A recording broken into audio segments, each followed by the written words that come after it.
ध्यानयोगः श्रीभगवानुवाच अनाश्रितः कर्मफलम् कार्यं कर्म करोति यः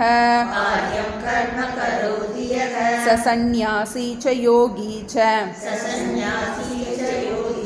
न निरग्निर्न चाक्रियः यं सन्न्यासमिति प्राहुः योगं तं विद्धि पाण्डव न ह्यसन्न्यस्तसङ्कल्पः योगी भवति कश्चन आरुरुक्षोर्मुनेर्योगम् कर्मकारणमुच्यते योगारूढस्य तस्यैव शमः कारणमुच्यते यदा हीनेन्द्रियार्थेषु न कर्मस्वनुसज्जते सर्वसङ्कल्पसन्न्यासी योगारूढस्तदोच्यते उत्तरेदात्मनात्मानम् नात्मानम् अवसादयेत् आत्मैव ह्यात्मनो बन्धुः आत्मैव रिपुरात्मनः बन्धुरात्मात्मनस्तस्य येनात्मैवात्मना जितः अनात्मनस्तु शत्रुत्वे वर्तेत्वात्मैव शत्रुवत् जितात्मनः प्रशान्तस्य परमात्मा समाहितः शीतोष्णसुखदुःखेषु तथा मानापमानयो. பகவான் ஸ்ரீகிருஷ்ணர் அர்ஜுனனுக்கு உபதேசிப்பதன் மூலமாக சமஸ்த மனித குலத்திற்கும் சமஸ்த பிரச்சனைகளுக்கும் சனாதனமாக காலங்காலமாக இருக்கின்ற ஒரே தீர்வாகிய ஆத்ம ஞானத்தை உபதேசம் பண்ணிகிட்ருக்காருன்னு பார்த்தோம். எடுத்தோடனே அவர் பண்டிதாக ந அனுஷோச்சந்தின்னு சொன்னார். அறிவாளி கவலைப்பட மாட்டான். எந்த அறிவாளி கவலைப்பட மாட்டான்? தன்னை ஆத்மா என்று யார் உணர்ந்து கொண்டானோ அவன் கவலைப்பட மாட்டான் அப்படின்னு சொல்லிட்டு ஹையஸ்ட் அந்த ஆத்மாவை பற்றின லட்சணத்தை சொன்னாருன்னு பார்த்தோம். உண்மையில் ஆத்மாவிற்கு ஒரு நாளும் யாராலும் எந்தவித துன்பமும் கிடையவே கிடையாது. ஆத்மான்ற கோணத்தில் பார்க்கும்போது நமக்கு ஒரு நாளும் துன்பம் என்பது சிறிதளவு கூட கிடையாது. அனாத்மாங்கிற திருஷ்டியில் பார்க்கும்போது நமக்கு கண்டிப்பாக துன்பம் இருக்கத்தான் செய்யும். ஆத்மாவுக்கு துன்பமே கிடையாது. அனாத்மா ஒரு நாளும் துன்பம் இல்லாமல் இருக்க முடியாது அப்படிங்கிறத ஆழமான விஷயத்தை தான் தொடங்கிட்டு இருக்காருன்னு பார்த்தோம். இப்போ இந்த ஆத்ம ஞானத்தின் மூலமாக மட்டும்தான் நமக்கு பூர்ணமான மன நிம்மதி கிடைக்கும். வாழும்போது நாம் நிம்மதிக்காக எதையும் யாரையும் சார்ந்தில்லாத ஒரு வாழ்க்கை வாழ முடியும். மரணத்துக்கு பின்பு இந்த பிறவி சுழலிலிருந்து நாம் விடுபட முடியும். அதுக்காக தான் படிச்சுட்டு இருக்கோம். எதுக்காக இதை படிக்கிறோம் அப்படின்னு தெரியும். ஏன்னா யாரோ எந்த காலமோ அர்ஜுனனும் அங்கே கௌரவர்களும் பாண்டவர்களும் சண்டை பிடிச்சதுனால நமக்கு என்ன பிரயோஜனம் அப்படின்னு தெரியும் நமக்கு. ஏன்னா அது யுத்த களத்தில் அவர் கொடுத்துருக்கார். ஏன்னா வாழ்க்கை எல்லாருக்குமே ஒரு போர்க்களம் தான். அதுக்காக தான் அது ஒரு யுத்த களத்தில் ஒரு தேர்வு செய்யப்பட்டிருக்கு. இப்போ எல்லாரும் ஒரு சூழ்நிலையில் நம்ம ஒரு போர்க்களத்தை சந்திக்க தான் வேண்டியது இருக்கும். அப்போ அந்த மாதிரி ஒரு சூழ்நிலையில் நமக்கு முழுமையான தீர்வு எப்படி கிடைக்கும்? நம்மளும் பல விதத்தில் என்ன பண்ணுவோம், சமாளித்து பார்ப்போம். பிரச்சனைகளை இப்படி சமாளித்து பார்ப்போம், அப்படி நம்மளும் போராடி பார்ப்போம். ஒரு பாயிண்டில் என்ன பண்ண முடியாது, நம்மளால் சமாளிக்க முடியாத ஒரு சூழ்நிலை வரும். இப்போ அந்த மாதிரி ஒரு சாய்ஸ்லெஸ் சிச்சுவேஷன் நம்மளால் என்ன பண்ண முடியாது. எவ்வளோதான் சாமி கும்பிட்டாலும் என்ன பண்ண முடியாது, சிலதுக்கு தீர்வு கிடைக்காது. நமக்கு பிரச்சனைகள் நமக்கு எப்படி இருக்குன்னா, ஒன்று நம்ம கண்ட்ரோல், நம்ம கண்ட்ரோலில் இல்லாத ஒரு, நம்மளால் கட்டுப்படுத்த முடியாத சூழ்நிலைகள் வரலாம், நம்ம கை மீறின பல விஷயங்கள். இப்போ அதை நம்ம எப்படி எதிர்கொள்வது? இப்போ அந்த மாதிரி ஒரு சூழ்நிலை நம்மளால் மாற்றவே முடியாத, அனுபவித்து தான் ஆக வேண்டும் அப்படிங்கிற ஒரு கஷ்டமான ஒரு சூழ்நிலை வரும்போது அதை நீ எப்படி எதிர்கொள்வதுங்கிறது தான் பகவத்கீதையோட டீச்சிங். இப்போ அந்த மாதிரி ஒரு சூழ்நிலை வரும்போது உன்னை நீ ஆத்மான்னு உன்னுடைய ஸ்வரூப ஞானத்தினால் மட்டும்தான் அந்த பிரச்சனையை நீ ஹேண்டில் பண்ண முடியும். என்ன பண்ண முடியாது? சில பிரச்சனைகளுக்கு தீர்வே கிடையாது. சில பேர் சொல்லுவாங்க நாய் வாழை நிமித்தவே முடியாதுன்னு சொல்லுவாங்க பார்த்தீங்களா, அது மாதிரி சில பிரச்சனைகள் என்ன பண்ண முடியாது? தீர்வே கிடையாது. அப்போ அந்த மாதிரி தீர்வில்லாத பிரச்சனைகளை நம்ம எப்படி அணுக போகிறோம்? அப்போ நம்மளுடைய எண்ணத்தில் மாற்றத்தை கொண்டு வரணும்னு பகவான் சொல்லுவார். இப்போ மாறுகின்ற பொருள்களில் மாறாத இன்பம் வேணும்னு நினைக்கிற, அது ஒரு நாளும் கிடைக்காது அப்படின்னு சொல்லிட்டு அனாத்ம விவேகத்தை சொல்கிறாருன்னு பார்க்கணும். இப்போ அந்த ஆத்ம ஞானம் என்பது மிகவும் நுண்மையானதாக இருக்கின்றது. அதனால இந்த ஆத்ம ஞானத்தை கிரகிக்கக்கூடிய, நமக்கு யோகியதையை கொடுக்கக்கூடிய கர்மயோகத்தை உபதேசம் பண்ணுறார் பகவான். உனக்கு இப்போ ஞானத்துக்கு அதிகாரித்துவம் இல்லை, அதிகாரித்துவம்னு இல்லை, உன்னால் புரிஞ்சிக்க முடியாது. அதனால் நீ என்ன பண்ணு, முதல்ல கர்மயோகம் பண்ணுன்னு அர்ஜுனனை போல இருக்கின்ற அர்ஜுனனுக்கு சொல்வதன் மூலமாக நமக்கெல்லாம் சொல்கிற. முதல்ல நீ கர்மயோகத்தை பண்ணு, கொஞ்சம் கொஞ்சமாக என்னாகும், உனக்கு பக்குவம் கிடைக்கும். கர்மயோகத்தினால் நன்கு பக்குவப்பட்ட மனதிற்கு தான் ஞானம் முறையாக சித்திக்கும், ஞானத்தின் பிரயோஜனத்தை அனுபவிக்க முடியும். அதனால் ரெண்டுமே நமக்கு முக்கியம். கர்மயோகம் ஞான யோகம் ரெண்டுமே நமக்கு முக்கியம். 2 சாதனைகள் சொன்னார், 2 வாழ்க்கை முறைகள் பார்த்தோம். இல்லறம் துறவரம்ங்கிறத பார்த்தோம். அதில் நமக்கு சாய்ஸ் இருக்குது. இல்லறத்தில் வேணாலும் இருக்கலாம், துறவரத்தில் வேணாலும் இருக்கலாம்.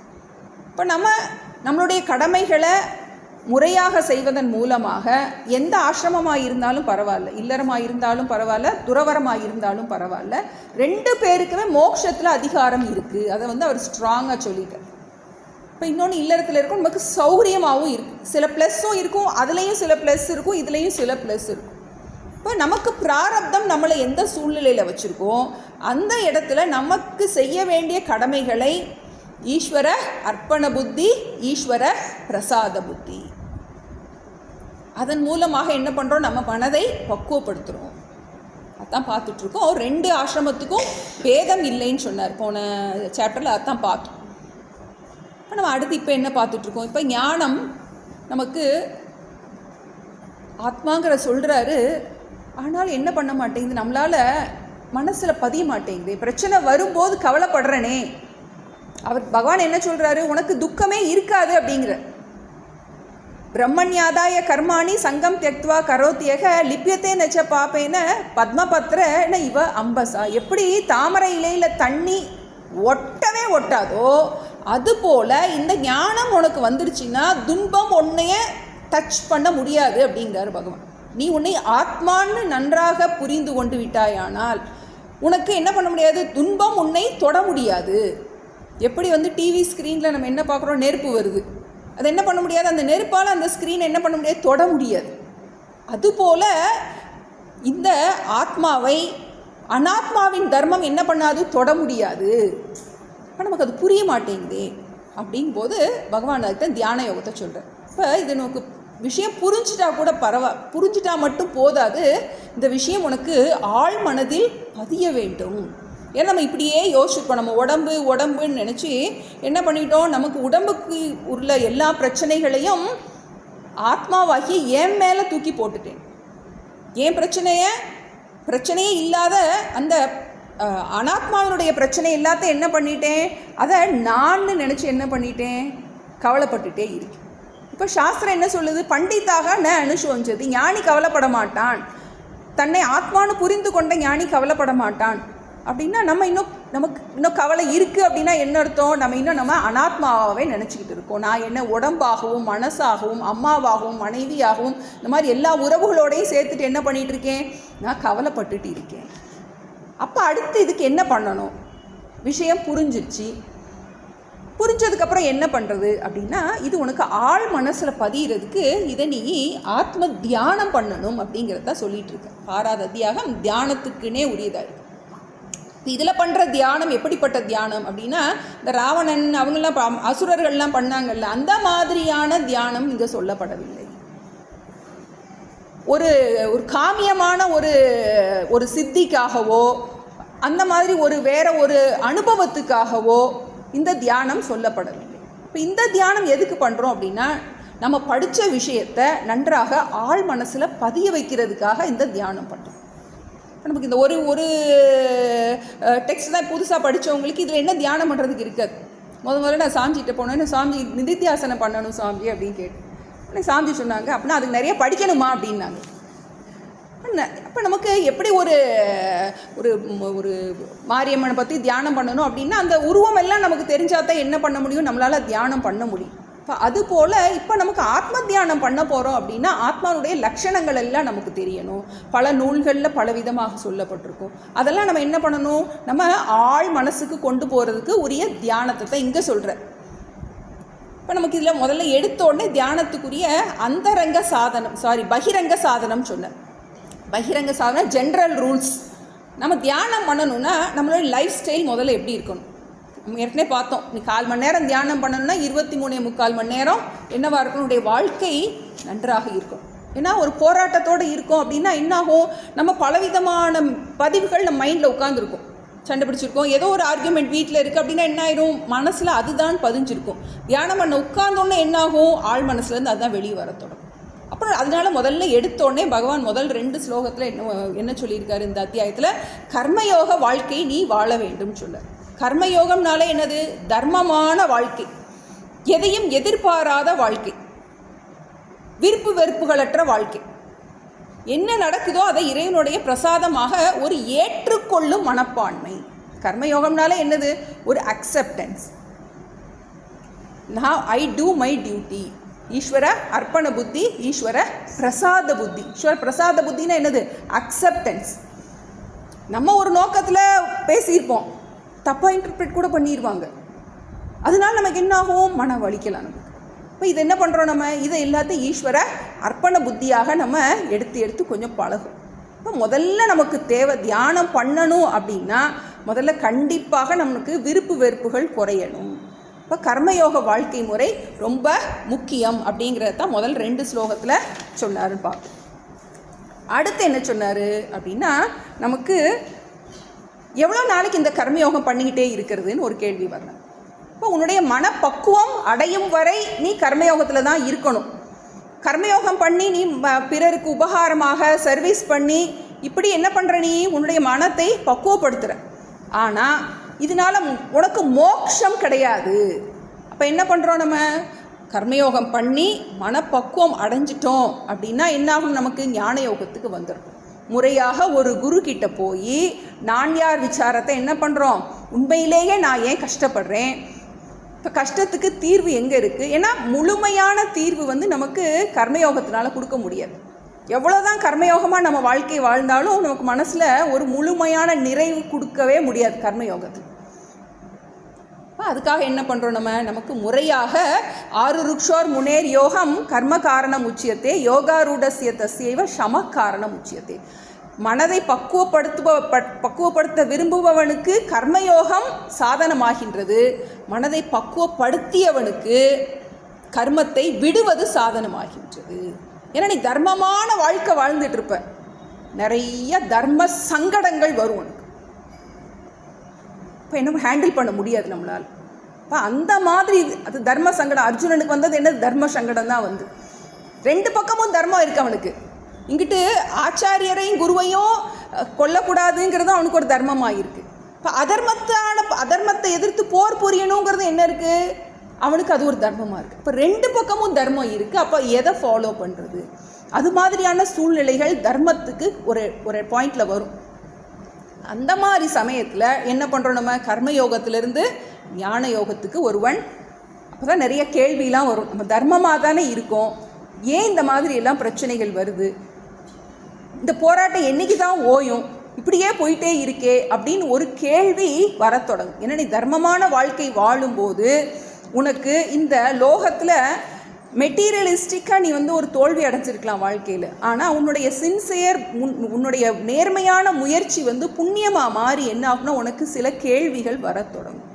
அப்போ அந்த கேள்விகளோடு ஒருவன் என்ன பண்ணுறான், ஒரு குரு கிட்ட போய் ஞான யோகத்துக்கு போய்த்தான் ஆகணும். இப்போ மனதை பக்குவப்படுத்த விரும்புபவனுக்கு கர்மயோகம் சாதனமாகின்றது, மனதை பக்குவப்படுத்தி விட்டவனுக்கு கர்மத்தை விடுவது சாதனமாகின்றது அப்படிங்கிறத பார்த்தோம். அடுத்து என்னுடைய மனம் பக்குவம் அடைஞ்சிருச்சா இல்லையான்னு எனக்கு எப்படி தெரியும்? நான் இனிமேல் கர்மயோகத்திலேருந்து ஞான யோகத்துக்கு போகலாமா அப்படின்னா உனக்கு லட்சியம் என்னங்கிறது நமக்கு தெளிவாக தெரியும். அறம், பொருள், இன்பம், வீடு 4 புருஷார்த்தங்கள் இருக்குதுன்னு பார்த்தோம். கோல் இன் லைஃப், நான் நிறைய பணம் சம்பாதிக்க போகிறேன், நிறைய சந்தோஷங்கள் அனுபவிக்க போகிறேன், நிறைய புண்ணியம் பண்ண போகிறேன், ஜஸ்ட் சர்வீஸ் நிறைய பண்ண போகிறேன் நான், இல்லை எனக்கு மோட்சம் வேணும். இதில் நம்ம எந்த கேட்டகரியில் இருக்கோம் நமக்கு தெரியணும். இப்போ முதல்ல நமக்கு எப்படி இருக்குன்னா, நமக்கு நிறைய தேவைகள் இருக்கும். அதில் ஒரு லிஸ்ட்டில் ஒரு ஓரத்தில் மோட்சம் அப்படின்னு எழுதி வச்சுருப்போம், பின்னாடி இருக்கும். அப்புறம் என்னாகும், நிறையா அடியாக வாங்குவோம், ஒவ்வொரு பாயிண்ட்டாக மேலே மேலே வரும், மோட்சத்தை கொஞ்சம் கொஞ்சமாக முன்னாடி கொண்டு வருவோம். அப்புறம் என்ன செய்வோம், நமக்கு அந்த லிஸ்ட்டில் முதல்ல கொண்டு வரோம், கீழே பின்னாடி நிறைய இருக்கும். மோட்சங்கிறது முதல்ல வச்சுருப்போம், பின்னாடி நிறைய இருக்கும். எனக்கு மோட்சம் மட்டும்தான் வேணும்னு என்ன ஆகணும், நமக்கு அது இன்னும் கொஞ்சம் மேலே கொண்டு வரும். அப்போ எனக்கு வேறு எதுவும் எனக்கு வாழ்க்கையில் லட்சியம் கிடையாது. எனக்கு இந்த பிறவியை நான் முழுமையாக பயன்படுத்த வேண்டும். இந்த பிறவி எனக்கு எதுக்காக கொடுக்கப்பட்டிருக்கோ அதை அடைவது மட்டும்தான் எனக்கு லட்சியம் அப்படின்னு என்ன பண்ணுறோம். உனக்கு மற்ற விஷயங்கள் எல்லாத்துலையும் என்ன ஆயிடுது, ஆர்வம் முழுமையாக போயிடுது. எனக்கு இதுதான் வேணும் அப்படிங்கிற அந்த தீவிரமான முமுட்சுத்துவம் உனக்கு எப்போ யதாகி ந இந்திரிய அர்த்தேஷு ந கர்மஷு அனுசஜ்யத்தே சர்வ சங்கல்ப சந்நியாசி. எனக்கு வேறு எதுவும் எனக்கு லட்சியம் கிடையாது. எனக்கு இந்த பிறவி இதுக்காக கொடுக்கப்பட்டிருக்கு, நான் இதுக்காகத்தான் பயன்படுத்த போகின்றேன். என்ன விவகாரம் பண்ணிகிட்டு இருந்தாலும் பரவாயில்ல, அதெல்லாம் நம்ம எதை நிறுத்த போகிறது கிடையாது. நம்ம மனசில் நம்ம எதுக்கு முக்கியத்துவம் கொடுத்துருக்கோம், இது நம்மளுடைய ஐடென்டிஃபிகேஷன். நமக்கு வர்றதுக்கு தகுதி இருக்கா, நம்ம கர்மயோகத்தை விட்டுட்டு ஞான யோகத்துக்கு வந்துட்டோமா அப்படிங்கிறதுக்கு இதுதான் நமக்கு இண்டிகேஷன். இப்போ சர்வ சங்கல்ப சந்நியாசி யோகாரூடஸ்தோச்சதே அப்படின்னு சொல்லிட்டு பகவான் சொல்கிறார். அடுத்து நமக்கு 2 ஸ்லோகத்தில் முயற்சியை பற்றி சொல்கிறார். நமக்கு உனக்கு நீயே பகைவன் நீயே நண்பன் அப்படிங்கிறத சொல்கிறார். உத்தரே ஆத்மனாத்மானம் நாத்மானம் அவசாதையே ஆத்மைவிக்கி ஆத்மனோ பந்துகு ஆத்மைவ ரிப்புகு ஆத்மனக. உனக்கு நீயே பகைவன் உனக்கு நீயே நண்பன். அது எப்படி நமக்கு நானே பகைவனா நானே நண்பனா எப்படி இருக்க முடியும் அப்படின்னா, நம்மளுடைய உடல் மனம் புத்தி நம்மளுடைய கட்டுப்பாடில் இருந்துச்சுன்னா அது நமக்கு நண்பன். ஏன் உடம்பு ஏன் சொன்னபடி கேட்டுச்சுன்னா ஏன் உடம்பு எனக்கு நண்பன். அதை நான் என்னுடைய ஆரோக்கியத்தை உடம்பும் சரி மனதும் சரி என்னுடைய கட்டுப்பாட்டில் இருந்துச்சுன்னா அது எனக்கு நண்பனாக இருக்கின்றது. இல்லை நான் அதனுடைய வசத்தில் இருக்கின்றேன் அப்படின்னா என்ன ஆயிடுச்சு, நமக்கு பகைவனாயிடுச்சு. இப்போ நம்மளுடைய முயற்சிகள் எல்லாம் நமக்கு நம் கையில் தான் இருக்குது. நம்ம வெற்றி தோல்வி என்பது நிர்ணயம் பண்ணுறது நம் கையில் தான் இருக்கின்றது. பந்துராத்மா மனஸ்தஸ்ய ஏன ஆத்மைவ ஆத்மனாஜிதக அனாத்மனஸ்து சத்ருத்வே வர்த்தேத்து ஆத்மைவ சத்ருவத்து. எப்படிப்பட்ட நீ உனக்கு நண்பனாகின்றாய் அப்படின்னா, யார் ஒருவனுக்கு உடல் மனம் புத்தி தன்னுடைய கட்டுப்பாட்டில் இருக்கின்றனோ அவன் தனக்கு தானே நண்பனாகின்றான். யார் ஒருவனுக்கு உடல் மனம் புத்தி அவனுடைய கட்டுப்பாட்டில் இல்லையோ அவன் தனக்குத்தானே பகைவன் ஆகின்றான். நமக்கு இந்த பிறவியோட மகத்துவம் நமக்கு ரொம்ப தெரியும். நமக்கு இந்த சரீரம் ஏன்னா இது ஒரு ஸ்லோகம் வரும், மகத்தா புண்ணிய பண்யேன கிரியத்தே காயனவுன்னு வரும். நிறைய புண்ணியங்கிற பணத்தை கொடுத்து இந்த மனித பிறவியை நம்ம வாங்கிட்டு வந்திருக்கோம். எவ்வளோ பணம் கொடுத்தாலும் இது மாதிரி ஒரு சரீரம் நமக்கு கிடைக்காது, இது மாதிரி ஒரு பிறவி கிடைக்காது நமக்கு. இப்போ இப்பிறவி தப்பினால் எப்பிறவி வாய்க்குமோ அந்த பயம் நமக்கு வேணும். அடுத்து என்ன பிறவி வருமோ தெரியலையே அப்படின்னு. அப்போ என்ன பண்ண முடியாது, இது பகவானால் என்ன பண்ணுறது, நமக்கு நம்மளுடைய சுய முயற்சியும் தேவை, இறைவனுடைய அனுகிரகமும் தேவைன்னு பார்த்தோம். நமக்கு எவ்வளவுக்கு எவ்வளவு இந்த முயற்சியில் ஈடுபடுறோமோ அவ்வளோக்கு அவ்வளோ நமக்கு இதில் பிரயோஜனம், நம்மளால் ஈஸ்வரனுடைய அனுகிரகம் நமக்கு கிடைக்கும். நமக்கு குரு கிருபா ஈஸ்வர கிருபா சாஸ்திர கிருபா, ஆத்ம கிருபா 4 சொல்லுவோம். நமக்கு குருவோட அனுகிரகம் தேவை, குரு கிருபா. ஈஸ்வர கிருப்பான ஈஸ்வரனுடைய அனுகிரகம் தேவை. சாஸ்திர கிருபா, சாஸ்திரத்தோடைய அனுகிரகம். இப்போ இந்த சாஸ்திரம் படிக்கிறோன்னா இந்த சாஸ்திரம் நமக்கு புரியணும். அதனால தான் நமக்கு முதல்ல தியான ஸ்லோகத்தில் கீதையை அந்த நூலையே நம்ம கீதா மாத்தான்னு நம்ம வழிபடுறோம். இப்போ குரு கிருபா, ஈஸ்வர கிருபா, சாஸ்திர கிருபா, 4வது ஆத்ம கிருபா. ஆத்ம கிருப்பானா நம்முடைய அனுகிரகம் நமக்கு வேணும். நம்மளுடைய உடல், மனம், புத்தி இதற்கு ஒத்துழைக்கணும். இப்போ மற்ற 3 எப்பவும் நமக்கு இருக்குது. குரு கிருபா, ஈஸ்வர கிருபா, சாஸ்திர கிருபா இருக்குது. ஆனால் இந்த ஆத்ம கிருபா இல்லை அப்படின்னா நம்மளால் என்ன பண்ண முடியாது, லட்சியத்தை அடைய முடியாது. அதனால தான் சொல்லியிருக்கு, பந்துராத்மா மனஸ்தஸ்ய ஏனாத்மைவ ஆத்மனாஜிதக அனாத்மனஸ்து சத்ருத்வே வர்த்தேத்து ஆத்மைவ சத்ருவது. நமக்கு ரொம்ப அப்படியே நமக்குலாம் இந்த ஜென்மாவில் வந்துருமா அப்படின்னு நமக்கு ஒரு டவுட் வரும். ஏன்னா இவர் இவ்வளோ குவாலிஃபிகேஷன் வேணுங்கிறார். இப்போ உடனே என்ன செய்கிறார் கிருஷ்ணர், அவர் ஆசை காட்டுவார்.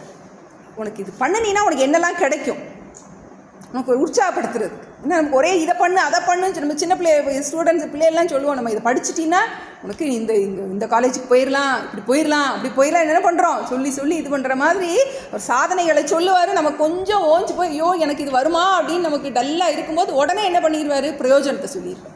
இப்போ அது மாதிரி இந்த தியானத்தின் பிரயோஜனத்தை பற்றி பார்த்துட்ருக்கோம். 7, 8, 9 3 ஸ்லோகத்தில் நமக்கு இந்த ஆத்ம தியானம் நன்றாக கைகூடி ஒருவன் நன்றாக ஞான நிஷ்டை அடைந்தால் நமக்கு என்ன பிரயோஜனம் கிடைக்கும் அதுதான் பார்த்துட்டு இருந்தோம். ஜிதாத்மனக பிரசாந்தஸ்ய பரமாத்மா சமாஹிதக சீதோஷ்ண சுக துக்கேஷு ததா மான அபமானயோகோ. அவன் முதல்ல என்னவா இருக்கான், சூழ்நிலைகளால் பாதிக்கப்படாதவனாக இருக்கின்றான். ஜிதாத்மனக உடல் மன புத்தியை தன் மன கட்டுப்பாட்டில் வைத்திருக்கின்றான். பிரசாந்தஸ்ய எந்தவித சூழ்நிலைகளாலும் அவனுடைய மன அமைதி பாதிக்கப்படுவதே இல்லை. பரமாத்மா சமாஹிதக நன்றாக இந்த ஞானமானது புரியும், புரிஞ்சது மனதில் பதியும். புரிஞ்சு மனசில் பதிஞ்சிருச்சுன்னா என்னாகும், நமக்கு வாழ்க்கையில் எந்த பிரச்சனையும் பத்மபத்ர இவ அம்பசா, எப்படி தாமரையில தண்ணி ஒட்டாதோ அது போல துன்பத்தால் அவனுக்கு இடும்பைக்கு இடும்பை படுப்பார் நம்ம படிப்போம், இதில் திருக்குறளில் படிப்போம். துன்பத்துக்கே துன்பம் கொடுத்துட்றார். நான் என்ன அர்த்தம், எந்த துன்பமும் அவரை தொட முடியாது. சீத உஷ்ண சுக துக்கேஷு ததா மான அபமானயோகோ, புற சூழ்நிலைகளால் சிறிதும் பாதிக்கப்படாதவனாக இருக்கின்றான். இப்போ இந்த தியானம் பண்ணோம் அப்படின்னா நமக்கு இதெல்லாம் கிடைக்கும். இந்த சித்தி நமக்கு இந்த சித்தி கிடைக்கும், அந்த சித்தி கிடைக்கும்லாம் படிக்கிறோம். நமக்கு ராவணன் எதுக்காக தியானம் பண்ணால் இது தப்பம் பண்ணான்னு பார்க்குறோம். இந்த தியானம் நம்ம பண்ணணும்னா நம்ம சூழ்நிலைகளால் பாதிக்கப்பட மாட்டோம். ஏன்னா நமக்கு எவ்வளோ நாள் இந்த சரீரம், நம்ம சரீரத்தோடு இந்த வாழ்கிற வரைக்கும் நம்ம சூழ்நிலைகள் எப்போவுமே மாறி மாறி வந்துக்கிட்டே தான் இருக்கும். கொஞ்ச நாள் அனுகூலமாக இருக்கும், கொஞ்ச நாள் பிரதிகூலமாக இருக்கும். அப்போ இந்த சூழ்நிலைகளால் பாதிக்கப்படாத ஒரு திடமான ஒரு மனநிலை நமக்கு உண்டாகும். எதனால், இந்த தியானம் பண்ணுறதுனால. இன்னும் கிருஷ்ணர் தியானத்துக்குள்ளே வரல, முதல்ல இதுக்குரிய பகிரங்க சாதனம் சொன்னார். இப்போ அடுத்து இதனுடைய பிரயோஜனத்தை சொல்லிகிட்டு இருக்கார். அடுத்து இப்போ 8வதுல 7ல் நமக்கு சூழ்நிலைகளால் பாதிக்கப்பட மாட்டார்னு பார்த்தோம். அடுத்தது பொருள்களினால் பாதிக்கப்பட மாட்டார்ங்கிறது சொல்கிறார். 8 ஞான விஞ்ஞான திருப்தாத்மா கூட்டஸ்தோ விஜிதேந்திரியः யுக்த இத்யுச்யதே யோகி சமலோஷ்டாஸ்ம காஞ்சனः ஞான விஞ்ஞான திருப்தாத்மா கூட்டஸ்தோ விஜிதேந்திரியः யுக்த இத்யுச்யதே யோகி சமலோஷ்டாஸ்ம காஞ்சனः. இப்போ இந்த ஞானி எப்படி இருப்பார், இந்த ஞானம் நமக்கு நன்றாக திடமாயிடுச்சுன்னா ஞான விஞ்ஞான திருப்த ஆத்மா, 3 பதம் சொல்லியிருக்கார். ஞான விஞ்ஞான திருப்த ஆத்மா. ஞானம்னா நமக்கு முதல்ல குரு கிட்ட போய் நம்ம கேட்குறோம், ஆத்மான்னு ஒன்று இருக்குது, இந்த உடம்புக்கு வேறாக ஆத்மான்னு ஒன்று இருக்குது, இந்த உடம்பை பார்ப்பவனாக ஒன்று இருக்கின்றது, 3 அவஸ்தைகளுக்கும் வேறானதாக, விழிப்பு, கனவு, உறக்கம் 3 வேறானதாக ஒரு வஸ்து இருக்கின்றதுன்னு முதல்ல என்ன செய்கிறோம்? முதல்ல தெரிஞ்சுக்கிறோம். அதுக்கு பேர் என்னது? ஞானம். அதை பரோட்ச ஞானம்னு சொல்லுவோம். விஞ்ஞானம் முதல்ல குரு ஆத்மான்னு ஒன்று இருக்குன்னு முதல்ல புரிஞ்சுக்கிறோம். அப்புறம் அடுத்து அந்த ஆத்மா நானே அப்படிங்கிறத புரிஞ்சுக்கிறோம். அது விஞ்ஞானம்னு பேர். அதுக்கு நமக்கு அபரோக்ஷ ஞானம்னு சொல்கிறோம். ஞான விஞ்ஞான திருப்த ஆத்மா. திருப்த ஆத்மா எந்த விதமான சூழ்நிலைகளையும் பாதிக்கப்படாத ஒரு திருப்தி இதனால் கிடைக்கின்றது. அது பேர் விஞ்ஞானம்னு சொல்கிறோம். இப்போ ஞானம் என்னவாகணும்? நமக்கு விஞ்ஞானமாக மாற வேண்டும். விஞ்ஞானம்னா என்னது? இது வரைக்கும் நான் உடம்பு அம்மா மகான்னு சொல்லிட்டு என்ன பண்ணிகிட்டு இருக்கோம்? இந்த உறவுகளோடையும் இந்த உடம்போடையுமே நம்ம என்ன பண்ணிகிட்டு இருக்கோம்? நான் நினச்சிக்கிட்டு இருக்கேன். உன்னை நீ அறிவாயாகில் உனக்கு ஒரு கேடும் இல்லை. ரமணர்கிட்ட போய் கேட்பாங்களா யாராவது கஷ்டம்னு சொன்னால் அவர் 2 கேள்வி தான் கேட்பார். கஷ்டம் யாருக்குன்னு கேட்பார், நீ யாருன்னு கேட்பார். கஷ்டம் யாருக்கு? இந்த உடம்புக்கு, மனசுக்கு. நீ யாரு? இந்த உடம்பையும் மனதையும் பார்க்கின்ற நீ இதற்கு வேறானவனாக இருக்கின்ற. இப்போ நமக்கு எல்லா பிரச்சனைக்கும் மூல காரணமாக இருக்கின்றது எது? இன்னைக்கு காலையில் சாமியார் தான் சொன்னாங்க.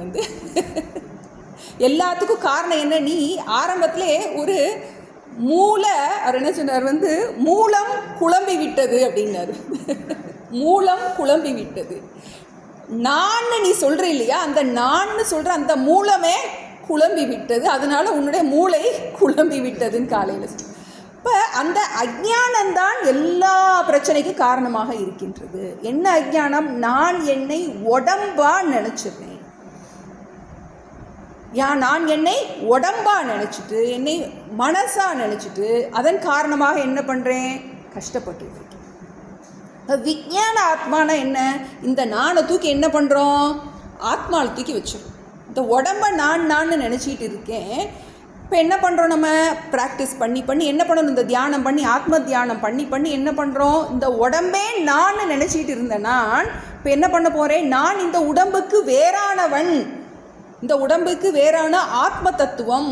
எந்த துக்கம் என்னை போட்டு துவைச்சி எடுக்குதோ அந்த துக்கத்துக்கு வேறானவன் நான் என்ன பண்ண போகிறோம்? இப்போ நம்ம பெரிய சுமையை சுமந்துட்டு இருக்கோம். பெரிய ஒரு 10 கிலோ வெயிட் என் தலையில் வச்சுருக்கேன். பக்கத்தில் அடுத்தவங்க கையில் கொடுத்துட்டேன்னா என்ன ஆகும்? நான் ஃப்ரீயாகி அப்பாடான்னு ஆயிடுவேன். இப்போ அது மாதிரி என்ன பண்ணுறோம்? அனாத்மாவுடைய சுமை எல்லாத்தையும் என்ன பண்ணுறோம்? நான் என் மேலே தலையில் தூக்கி வச்சுக்கிட்டு இருக்கேன், சுமந்துட்டு இருக்கேன். உண்மையிலே எனக்கு துக்கமே இல்லை, ஆத்மாவாகிய எனக்கு துக்கமே இல்லை. ஆனால் என்ன பண்ணுறேன்? இந்த அனாத்மாவினுடைய துக்கத்தை எல்லாம் நான் என்ன பண்ணுறேன்? என்னுடையதாக நான் நினச்சிக்கிறேன். அதன் காரணமாக என்ன பண்ணுறேன்? இந்த ஞானம் நமக்கு என்னவாகணும்? விஞ்ஞானமாக மாறணும். நான் இதை உடம்புன்னு நினச்சிக்கிட்டு இருக்கிற வரைக்கும் துன்பம் ஒரு நாளும் போகிறதே கிடையாது. இப்போ நம்ம பார்த்தோம், நமக்கு இப்போ 3 சரீரம் பார்த்துருக்கோம். ஸ்தூல சரீரம், சூக்ஷ்ம சரீரம், காரண சரீரம். காரண சரீரம்னா என்னது? அதுதான் அஜ்ஞானம்னு பார்த்தோம்.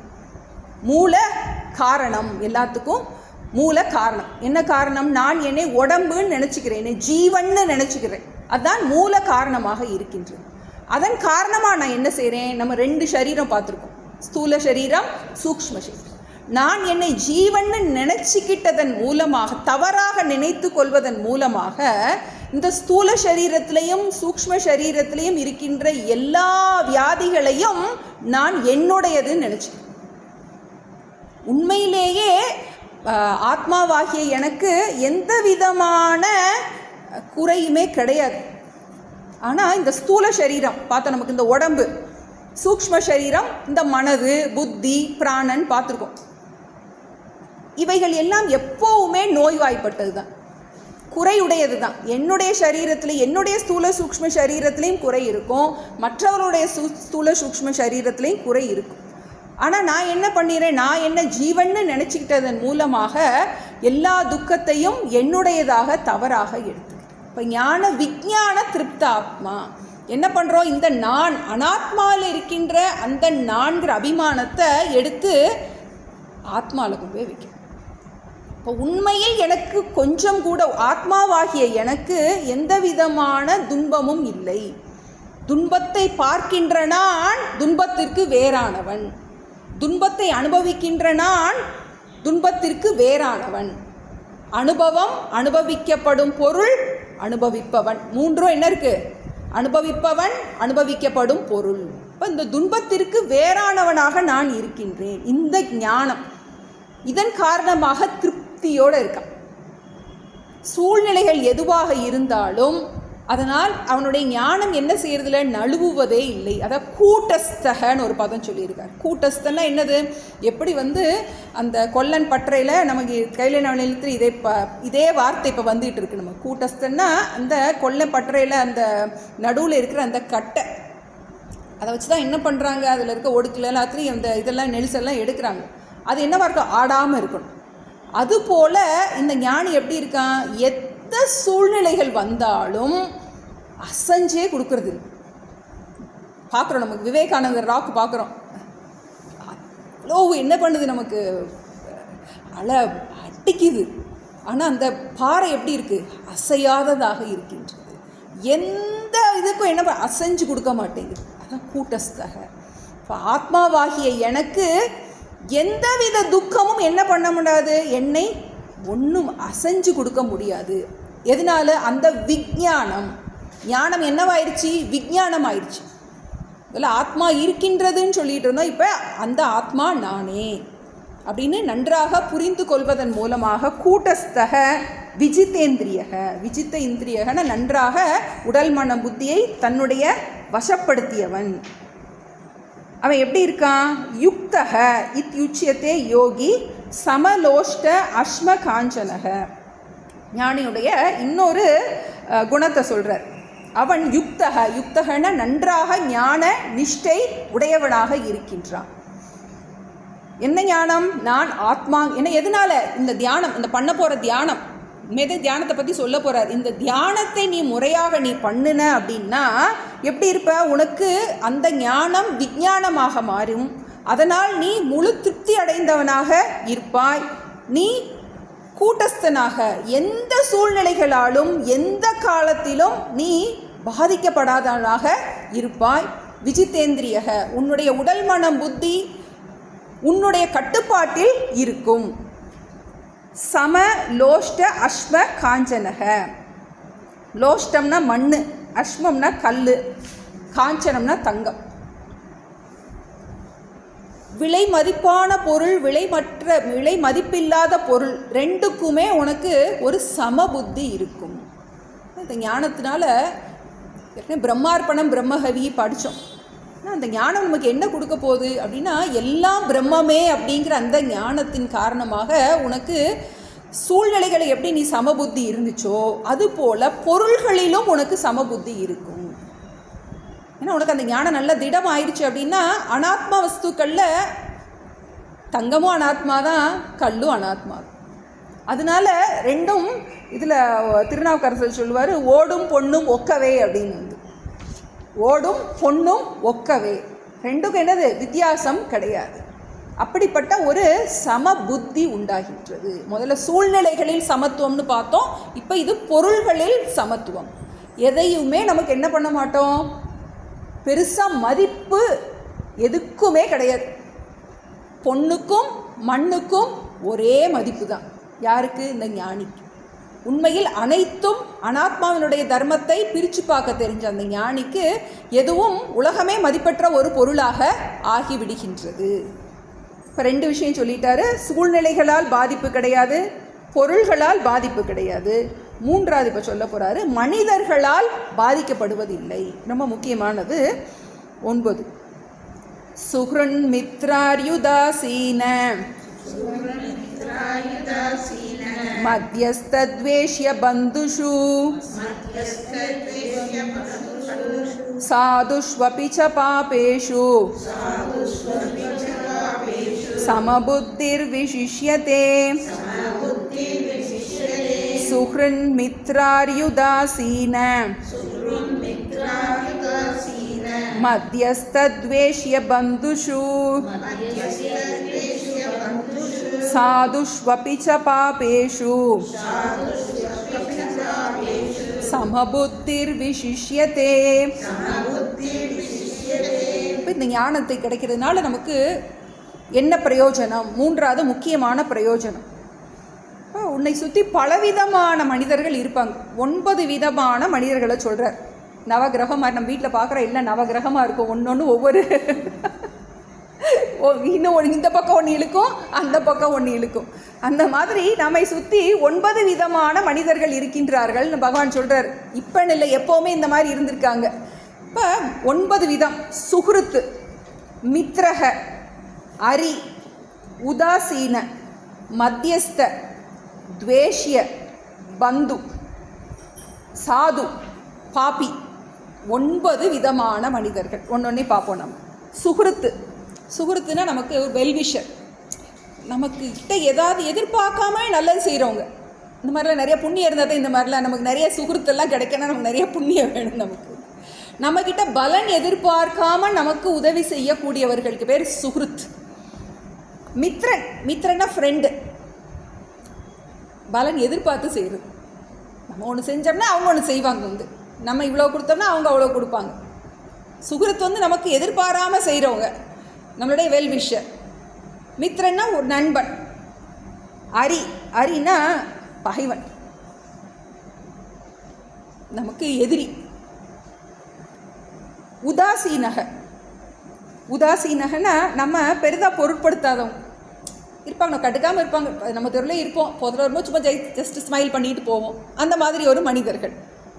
மத்தியஸ்தக, மத்தியஸ்தம் பண்ணுறவங்க பார்ப்போம். நம்ம 2 பக்கம் பிரச்சனை இருக்கும்போது நமக்கு மத்தியஸ்தம் பண்ணி கொடுக்குறதுக்கு ஒருத்தர் வருவாருன்னு பார்ப்போம். அந்த மாதிரி மத்தியஸ்தன். துவேஷக, துவேஷம்னா நம்ம மேலே வெறுப்பு. நம்மளை பார்த்தாலே அவங்களுக்கு பிடிக்காது. நம்ம நல்லா தான் இருப்போம், ஆனால் சில பேருக்கு என்ன பண்ண முடியாது, நம்ம பார்த்தாலே அவங்களுக்கு பிடிக்காது. ஏன்னா அந்த ஒரு மாதிரி வைப்ரேஷன் என்ன ஆகும் நமக்கு. அதே நவகிரகம் சொல்லிட்டோம் இல்லையா? நவகிரகத்தில் பார்க்கும்போது எல்லா கிரகமும் நல்ல கிரகம் தானா, ஆனால் அது என்னது காம்பினேஷன் போடும்போது ஒன்றுக்கு ஒன்று இடிக்கும். நம்ம அந்த காலம் இந்த டிவிலெலாம் அந்த கேள்வி பதிலாம் நமக்கு ஃபோன்லேயே நம்ம ஆன்சர் பண்ணலாம். ஃபோனும் டிவியும் ஒரே டைமில் ஒர்க் பண்ணால் அது கரகரன்னு இது பண்ணும். அவங்க என்ன சொல்லுவாங்க, நீங்கள் உங்கள் டிவி வால்யூமாக குறைச்சிட்டு பேசுங்க. இதையும் அதையும் 2 ஒரே நேரம், இது தனியாக ஒர்க் பண்ணால் இது நல்லா ஒர்க் ஆகும், இது தனியாக ஒர்க் பண்ணால் இது தனியாக ஒர்க் ஆகும். ஆனால் 2 சேர்ந்து என்ன பண்ண முடியாது, ஒர்க் பண்ண வைக்கும். சில நேரம் அப்படி ஆகும்.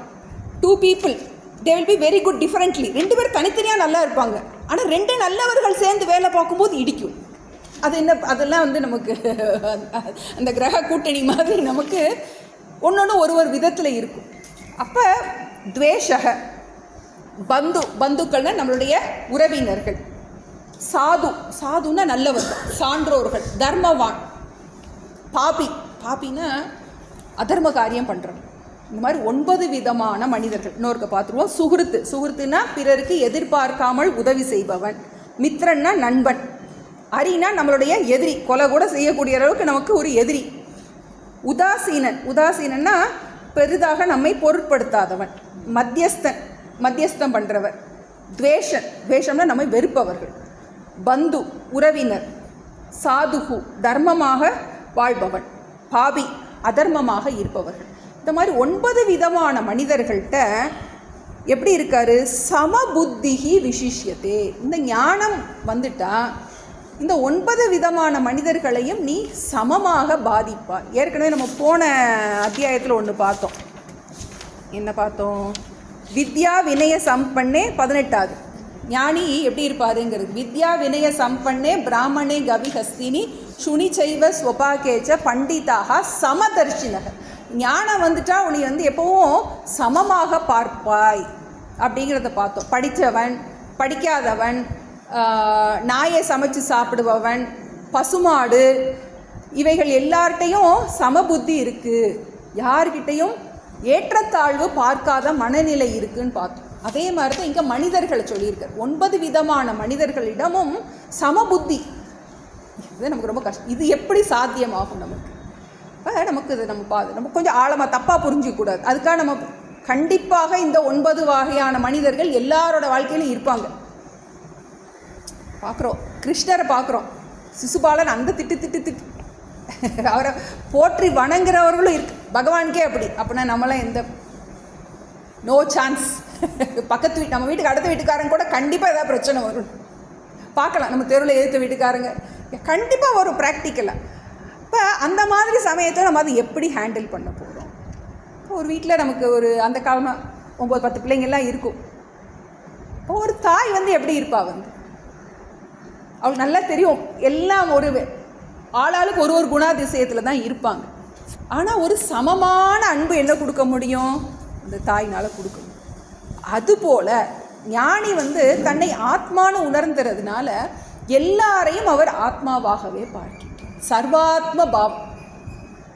ஒரு ஞானமில்லாத ஒரு தாய்க்கே அந்த அளவுக்கு எல்லாரையும் சமமாக பார்க்க முடியும் அப்படின்னா நம்ம பஞ்சதசீலா தான் பார்த்தோம். ஞானி எல்லாரையும் தன்னுடைய குழந்தைகளாக பார்க்கின்றார்கள் நம்ம பார்த்தோம். அதனால ஞானிக்கு எல்லாருக்கும் யாரு கூடனாலும் அவரால் என்ன பண்ண முடியும்? டிரான்சாக்ஷன் பண்ண முடியும். இப்போ எத்தனை மனிதர்கள் இருந்தாலும் எப்படி ஒரு தாய் எல்லா குழந்தைகளையும் சமமாக பார்க்கின்றாளோ, இப்போ ஞானிக்கு அதை விட மேலான திருஷ்டி இருக்குது. இப்போ நான் என்னை உடம்பா நினச்சேன்னா எல்லாரையும் உடம்பா பார்ப்பேன். நான் என்னை மனசாக நினச்சா எல்லாரையும் மனசாக பார்ப்பேன். நான் என்னை ஆத்மான்னு புரிஞ்சுக்கிட்டா என்னாகும்? நமக்கு அந்த சர்வாத்ம பாவம் வந்துடும். இப்போ இன்னொன்று நமக்கு ப்ராக்டிக்கலாக பார்க்கும்போதும் இதை நம்ம என்ன பண்ண முடியாது? அப்ளை பண்ண முடியாது. நமக்கு ஒவ்வொருத்தர்கிட்டையும் ஒவ்வொரு விதமாக தான் நம்ம நடந்தாகணும். என்ன நம்ம ஒருத்தர் வெறுக்காமல் இருக்கலாம். ஆனால் நம்மளை ஒருத்தர் வெறுக்கும் போது என்ன பண்ண முடியும்? நம்ம ஒருத்தர் மேலே வெறுக்காமல் இருக்கலாம், ஆனால் நம்ம பண்ணுறது ஒருத்தர் பிடிக்காமல் இருக்கும். அப்போ என்ன பண்ண முடியும்? நம்ம அவங்கக்கிட்ட ஒதுங்கி தான் இருக்கணும். ராமகிருஷ்ணர் சொல்லுவார், புலி நாராயணன் கிட்ட எட்ட நின்று கும்பிடு போட்டுட்டு போயிரு அப்படிம்பார். இப்போ எல்லாரும் நாராயண ஸ்வரூபந்தான். ஒருத்தன் புலி நாராயணனாக இருக்கலாம், ஒருத்தன் எழில் நாராயணனாக இருக்கலாம். யார் யாருக்கு என்னென்ன குணம் இருக்கோ அந்த குணாதிசயத்தை என்ன பண்ண முடியாது? மாற்ற முடியாது. மாற்றணுங்கிற அவசியம் இல்லை. மாற்றுறதுக்கு போராடினா கண்டிப்பாக பிரச்சனை வரும். இப்போ யார் யாரை எவ்வளவு தூரத்தில் வைக்கணுங்கிறது நமக்கு தெரியணும். ஆனால் அதே சமயத்தில் எப்படிப்பட்டவராக இருந்தாலும் அவங்கள வெறுக்கக்கூடாது. நமக்கு அதான் பார்த்தோம், அத்வேஷ்டா சர்வபூதானாம்னு பகவான் சொல்கிறார். யாரையும் வெறுக்காத அப்படின்னு சொல்கிற அதே பகவான் அர்ஜுனன் என்ன சொல்கிறாரு? போய் சண்டை போடுன்னு சொல்கிறார். இப்போ உன்னுடைய ஆழ் மனதில் என்ன கிடையாது? வெறுப்பு கிடையாது. ஆனால் விவகாரம்னு பண்ணும்போது இந்த மாதிரி 9 விதமான மனிதர்கள் என்னவா இருப்பாங்க? கண்டிப்பாக இருப்பார்கள். அப்போ என்ன பண்ணணும்? அவங்கக்கிட்ட நம்ம வித்தியாசமாக தான் ட்ரீட் பண்ணி தான் ஆகணும். அப்போ அது டபுள் பர்சனாலிட்டியா அப்படின்னு ஒரு டவுட் வரணும். அப்போ நமக்கு உள்ளே ஒன்று வச்சுக்கிட்டு நம்ம வெளியே ஒன்று மாதிரி இருக்கும். அப்படி கிடையாது. நமக்கு ஒரு குழந்தைய கூட விளையாடும்போது நமக்கு தெரியும் அது கேம் தான்னு தெரியும். ஆனால் நம்ம என்ன பண்ணுறோம்? அதுக்கு சத்தியத்துவம் கொடுக்குற மாதிரி என்ன பண்ணுறோம்? உண்மையிலேயே என்ன பண்ணுறோம்? அந்த குழந்தைய நம்ம திட்டலாம், ஆனால் உண்மையிலே என்ன பண்ணல? கோச்சிக்கல. அன்புனால தான் நம்ம என்ன பண்ணுறோம்? அது நமக்கு தெரிஞ்சால் போதும். இந்த ஞானத்தை நம்ம என்ன பண்ண வேண்டியதில்லை. எல்லார்ட்டையும் நான் எல்லாரையும் சமமாக பார்க்குறேன் என்ன பண்ண வேண்டியதில்லை, சொல்லலாம் வேண்டியது கிடையாது. இது நமக்கு அவரவருக்கு தெரிஞ்சால் போதும். இந்த ஞானம் நமக்குள்ளே இருந்தால் போதும். சமபுத்தி விசிஷியத்தை இதை என்ன பண்ணக்கூடாது? விவகாரத்தில் காட்டக்கூடாது. காட்டவும் முடியாது. காட்டினா பிரச்சனை வரும் நமக்கு. இப்போ இந்த ஞானிகிட்ட 3 விதமான சமநிலைகள் இருக்குன்னு பார்க்கணும். சூழ்நிலைகளில் சமநிலை, பொருள்களில் சமநிலை, மனிதர்களில் சமநிலை. இந்த மாதிரி 3 விதமான பிரயோஜனம் நமக்கு இந்த ஞானத்தின் மூலமாக கிடைக்கும் அப்படிங்கிறத பார்த்துருக்கோம். இனி அடுத்து தியானத்துக்குள்ளே கொண்டு போகிறார். எப்படி தியானம் முதல்ல இதனுடைய பிரயோஜனத்தை கொடுத்துட்டார். எப்படின்னு எடுத்தோன்னே கீதா மகாத்மியம் படித்தோம் இல்லையா? கீதை படிக்கிறனால உனக்கு என்னெல்லாம் கிடைக்கும் அப்படிங்கிறத படிச்சுட்டு தான் கீதைக்குள்ளேயே வந்தோம். அது மாதிரி இந்த தியானம் பண்ணுறதுனால உனக்கு என்னெல்லாம் கிடைக்கும்? இந்த 9 விதமான மனிதர்களையும் நீ அப்படியே ஏற்றுக்கொள்வாய். வாழ்க்கையில் கண்டிப்பாக இந்த 9 மனிதர்கள் உங்கள் சுற்றி இருப்பாங்க. வீட்டில் இந்த நவகிரகம் கண்டிப்பாக இருக்கும். அதை என்ன பண்ண முடியும்? நம்மளால் ஏற்றுக்கொள்ள முடியும். அவங்கள எப்படி நம்ம பார்க்க போகிறோம்? நம்ம ஆட்டிடியூடு மாறப்போகுது நமக்கு இந்த தியானம் பண்ணுறதன் மூலமாக. இன்னொன்று, சூழ்நிலைகளில் சுகத்திலையும் துக்கத்திலையும் மானத்திலையும் அபமானத்திலையும் உஷ்ணத்திலையும் குளிர்ச்சியிலையும் சமபுத்தி, பொருள்களில் சமபுத்தி, இதெல்லாம் உனக்கு கிடைக்க போகுது அப்படின்னு முதல்ல இதனுடைய பிரயோஜனம் சொல்லிட்டார். இந்த தியானம் பண்ணால் உனக்கு இதெல்லாம் கிடைக்கும். அப்படின்னு சொல்லிட்டு இனிமேல் இந்த தியானம் எப்படி பண்ணுறது அப்படிங்கிறத அடுத்து சொல்ல தொடங்குறார். 10வது ஸ்லோகத்துலேருந்து சொல்ல தொடங்குறார். நம்ம அடுத்த கிளாஸில் பார்ப்போம். பிரபன்னபாரிஜாதாய தோத்ரவேத்ரேகபாணயே ஞானமுத்ராய கிருஷ்ணாய கீதாமிருததுஹே நமः. ஓம் சர்வே பவந்து சுகினः, சர்வே சந்து நிராமயாः, சர்வே பத்ராணி பஷ்யந்து, மா கஷ்டித் துக்கபாக் பவேத். ஓம் சாந்தி சாந்தி சாந்திஹி. ஹரிஹி ஓம் ஸ்ரீ குருப்யோ நமः. ஹரிஹி ஓம். சர்வம் கிருஷ்ணார்ப்பணமஸ்து.